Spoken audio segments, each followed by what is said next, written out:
तो नमस्कार सभी बच्चों को, कैसे हो सभी बच्चे, अच्छे हो ना। तो चलिए आज हम कर लेते हैं लोक देवता के अंदर रामदेव जी को। यानी कल हमने पढ़ा था पाबूजी महाराज के बारे में, पाबूजी राठौड़ थे उनके बारे में पढ़ा था लोक देवता के अंदर। आज की जो हमारी क्लास है वो रहने वाली है रामदेव जी की। यानी रामदेव जी है उनके बारे में, उनके परिचय को हम जान लेते हैं। तो चलिए शुरू करते हैं हमारी क्लास को। तो सभी बच्चे जुड़ जाइए फटाफट से और इस क्लास को अच्छे से देखिए और कॉपी लेकर बैठ जाइए, कॉपी पेन लेकर बैठ जाइए और साथ साथ में आपको नोट्स बनाने हैं, ठीक है ना। तो चलिए शुरू करते हैं। देखिए रामदेव जी यानी रामदेव जी तंवर, रामदेव जी तंवर इनका जन्म हुआ था। यानी जो रामदेव जी इनका जन्म कहाँ हुआ था? उडू कश्मीर में हुआ था, जो कि पड़ता है बाड़मेर में। कहाँ पड़ता है? बाड़मेर में पड़ता है बच्चों। यानी इनका जो जन्म हुआ था वो हुआ था उडू कश्मीर में, जो कि बाड़मेर में पड़ता है। इनके पिताजी का नाम था अजमाल जी। यानी इनके पिताजी का जो नाम था वो था अजमाल जी, ठीक है। इनके पिताजी का नाम था अजमाल जी, जो कि पोकरण के सामंत थे। यानी जो कि पोकरण के सामंत थे, सामंत। और इनकी माता का नाम था मेणादे। इनकी जो माता थी उनका नाम था मेणादे और इनकी पत्नी का नाम था नेतलदे। इनकी पत्नी का नाम क्या था? नेतलदे। ये मैंने आपको बताया था वहाँ पे सूरजमल सोडा की राजकुमारी कौन थी? यानी फूलमदे थी। यानी उनकी पत्नी थी कौन की? इनकी पाबूजी महाराज की। तो यहाँ पे हम बात कर रहे हैं यानी रामदेव जी की पत्नी की, तो इनका नाम था नेतलदे। ये हमने पढ़ा था पाबूजी महाराज की पत्नी का नाम फूलमदे। यानी वो कहाँ की राजकुमारी थी? वो भी अमरकोट की राजकुमारी थी, वो थी सूरजमल सोडा की राजकुमारी। और यहाँ पे हम अमरकोट के दलेल सिंह सोडा की राजकुमारी नेतलदे जो रामदेव जी की पत्नी थी। और इसके बारे में और भी कहा जाता है कि जो इनके गुरु थे, यानी जो रामदेव जी के गुरु थे उनका नाम था बालीनाथ जी। ये कहाँ पे पड़ता है? ये पड़ता है आपका मसूरिया पहाड़ी पर है। ये कहाँ पे पड़ता है? ये मसूरिया पहाड़ी पर जोधपुर में, ठीक है।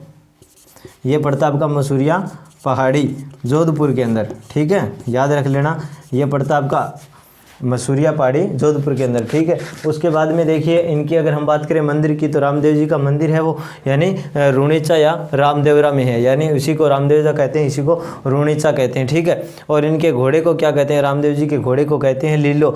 और झंडे को, रामदेव जी का जो झंडा था उसको कहते हैं नेजा। यानी जो रामदेव जी का झंडा था उनको क्या कहते हैं? नेजा। और जो रामदेव जी का जागरण लगाया जाता है उसको कहा जाता है जम्मो। यानी जो रामदेव जी का जागरण लगता है उसको क्या बोलते हैं प्यारे बच्चों? यानी जम्मो या जागरण, ठीक है। देखिए एक बार फिर से इनको पढ़ लेते हैं, दोबारा से रिपीट करता हूँ, ध्यान दीजिए। यानी रामदेव जी हैं, इनका जन्म हुआ था उडू कश्मीर, जो कि बाड़मेर में पड़ता है। और इनके पिताजी का नाम था अजमाल जी, पोकरण के सामंत थे, ठीक है। माता का नाम था मेणादे, पत्नी थी नेतलदे, जो अमरकोट के दलेल सिंह सोडा की राजकुमारी थी, ठीक है। गुरु थे इनके बालीनाथ जी, जो मसूरिया पहाड़ी यानी जोधपुर में पड़ती है, वहाँ पर रहते हैं, ठीक है, रहते थे रामदेव। इसके बाद में देखिए इनका जो मंदिर है, मंदिर कहाँ है? रुणीचा में। इनका मंदिर कहाँ है? रुणीचा में, उसको रामदेवरा कहते हैं। और इनके घोड़े को क्या कहते हैं? रामदेव जी के घोड़े को कहते हैं लीलो, ठीक है। और इनके झंडे को क्या कहते हैं? इनके झंडे को कहते हैं नेजा। और जागरण को क्या कहते हैं? जम्मू कहते हैं प्यारे बच्चों, ठीक है। यानी अब देखिए यहाँ पे क्या है कि ये घोड़ा है, घोड़े यानी राजस्थान के अंदर घोड़े है, जो मारवाड़ के घोड़े हैं उनको लीलो ही कहा जाता है सबको, ठीक है। घोड़ी को कहते हैं लीलन। लेकिन यहाँ पे पूछा गया है तो यहाँ पे जो रामदेव जी का घोड़े का नाम, यानी अगर आपसे पूछ लिया जाए पेपर के अंदर, तो आपको यानी क्या आपसे प्रश्न पूछ लिया जाए कि रामदेव जी के घोड़े को क्या कहते हैं, तो आप क्या करोगे? यहाँ पे लीलो करोगे, ठीक है। यहाँ पे झंडा है, झंडे को क्या कहते हैं? नेजा कहते हैं। यहाँ पे सभी झंडों को नेजा ही कहते हैं, क्योंकि ये क्या है? झंडे का क्या है? पर्यायवाची शब्द है, ठीक है ना। यहाँ पे नेजा। लेकिन यहाँ पे आरपीएससी वाले पूछ लेते हैं कि झंडे को यानी रामदेव जी के झंडे को क्या कहा जाता है, तो यहाँ पे आप कर क्या होगे? नेजा, ठीक है, गलत मत कर देना। और जागरण को क्या कहते हैं? जम्मू कहते हैं, ठीक है। चलिए आगे बात कर लेते हैं हम। देखिए कि कहते हैं कि रामदेव जी को विष्णु का अवतार भी माना जाता है। यानी रामदेव जी को क्या माना जाता है? विष्णु का अवतार भी माना जाता है। आगे देखिए पर्चा, रामदेव जी पर्चा देते थे, उनको बोलते थे चमत्कार, ठीक है। यानी रामदेव जी पर्चा देते थे, उनको बोलते हैं चमत्कार। एक बार की बात है कि जो इनको पीर क्यों कहते हैं, देखिए अब बात कर लेते हैं कि रामदेव जी को पीरों का पीर कहते हैं। यानी इनको पीरों का पीर कैसे कहते हैं कि एक बार की बात है कि रामदेव जी के पास एक मुस्लिम संत आया था। वो कहने लगा कि मतलब तो इतना बड़ा लोक देवता है तो पर्चा दे के दिखा। तो रामदेव जी कहने लगे, बोले मैं क्यों पीर हूँ, मतलब यानी मैं कुछ नहीं करता, मैं कोई पर्चा वर्चा नहीं देता, आप चलिए आइए हमारे पास, तो आइए बैठिए और भोजन करिए। तो वो कहते हैं कि ठीक है भोजन तो हम करेंगे, लेकिन हम हमारे बर्तनों में ही भोजन करेंगे। यानी कि भाई मैं मेरे घरे थे जिमन आयो तो मैं तो मेरे बर्तन में थाने भोजन कराऊंगा अलग मतलब या तो थे थारा मतलब बर्तन सागे ले गया और बर्तन के अंदर थाने में भोजन अब तो आंग अंदर ही करना पड़ेगा। तो वे बोले ना ना मतलब इतने बड़ो तुम देवता है पीरा पीर है तो तुम मतलब अपने बर्तनों की जगह हमारे बर्तन मतलब बदल के दिखा दे। तो फिर कहते हैं कि रामदेव जी के मतलब आत्म मान सम्मान की बात आई तो रामदेव जी कहते हैं उनको कि आप एक बार आंखें बंद कीजिए। जैसे ही वो आंखें बंद करते हैं तो उनके मतलब जो रामदेव जी के बर्तन थे वो उनके बर्तनों में ट्रांसफ़र हो जाते हैं। ठीक है, तो इनको यानी वो संत महात्मा थे वो कहते हैं कि आप तो पीरों के पीर है, यानी आप तो वास्तव में पीरों के पीर है। तब रामदेव जी को यानी पीर माना जाता है। इनको हिंदू और मुस्लिम दोनों धर्म के लोग पूजते हैं। ठीक है ना, यानी रामदेव जी को पीरों का पीर कहते हैं।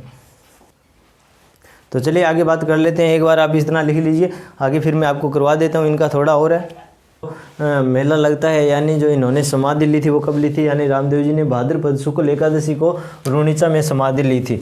यानी जो रामदेव जी थे इन्होंने समाधि कब ली थी, भाद्रपद शुक्ल एकादशी को, यानी इन्होंने रुणिचा के अंदर क्या ली थी, समाधि ली थी। यानी समाधि क्या होता है, यानी जो जीवित यानी नीचे ज़मीन में बैठ के ऊपर मिट्टी डाल देते हैं उसी को समाधि कहा जाता है। ठीक है ना, यानी उसके बाद में देखिए भाद्रपद शुक्ल दशमी, भाद्रपद शुक्ल दशमी यानी रामदेव जी से एक दिन पहले डाली भाई मेघवाल जो इनकी धर्म बहन बनी थी किनकी, रामदेव जी की, इन्होंने समाधि ली थी। यानी इनके पास में ही रामदेव जी के पास में, यानी आप जब कभी भी यानी मंदिर में जाते हो रामदेव जी की धोख लगाने के लिए तो आप देखते हो कि रामदेव जी के पास में डाली भाई का मंदिर बना होता है, वो इसीलिए बना होता है। यानी रामदेव जी से एक दिन पहले इन्होंने समाधि ले ली थी।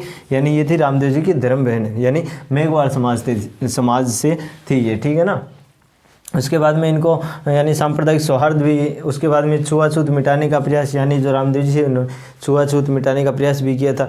तो माना जाता है कि अगर मतलब जो लोक देवताओं के अंदर सबसे पढ़ा लिखा अगर कोई लोक देवता है तो वो रामदेव जी को माना जाता है। ठीक है ना, इन सबसे पढ़े लिखे थे रामदेव जी। इन्होंने 24 वाणियाँ भी लिखी थी, इन्होंने 24 वाणियाँ भी लिखी थी रामदेव जी ने। उसके बाद में कामड़िया ग्रंथ भी इन्होंने यानी महिलाओं के लिए लिखा।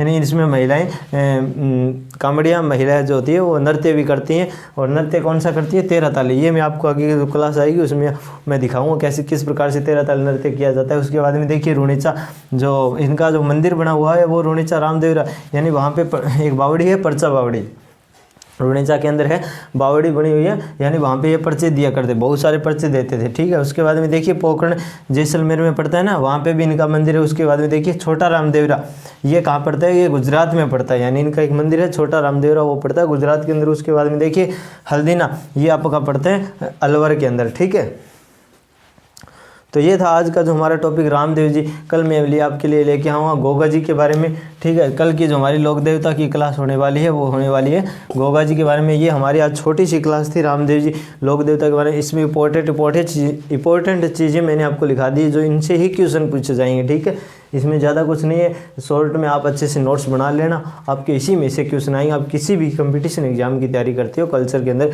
लोक देवता के अंदर, तो हमने बाबू जी के बारे में ऐसे पढ़ा और आज हमने रामदेव जी के बारे में पढ़ लिए। ठीक है, कल हम पढ़ेंगे गोगा जी के बारे में। ठीक है, तो आप इनको अच्छे से समझ लेना और अच्छे से याद कर लेना। ठीक है ना, तो मिलते हैं अगली क्लास में, तब तक के लिए जय हिंद जय भारत।